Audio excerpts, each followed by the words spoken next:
आज आहे 5वी माळ आणि कलर आहे हिरवा. मग मी आज मस्त हिरव्या कलरची साडी नेसली होती.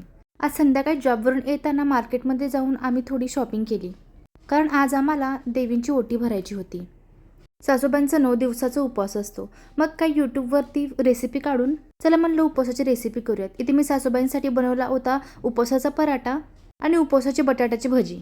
मार्केटमधून एवढं सारं सामान आणलं होतं आणि हे बघा आमचा देवीचा घट थोडं थोडं उगवायला सुरुवात झालेली आहे. आज म्हणलं लवकरच सगळा स्वयंपाक आणि घरातली कामं आवरून घेऊया. 8 वाजायच्या आतमध्येच आमचा सगळा स्वयंपाक झाला आणि सगळी कामे पण करून झालती.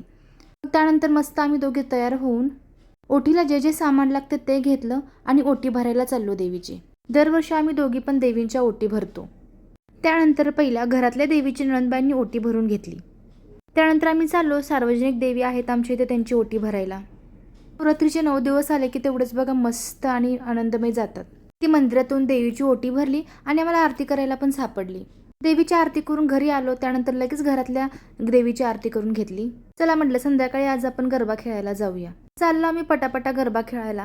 तिथे जाऊन बघतो काय सगळं बंद झालं होतं. म्हणलं कधी नव्हती आता जाऊन आज गरबा खेळूया बघूया, तर सगळं पूर्ण बंद करून ठेवलेलं होतं. चला भेटू नेक्स्ट मिनी ब्लॉगमध्ये. तोपर्यंत बाय.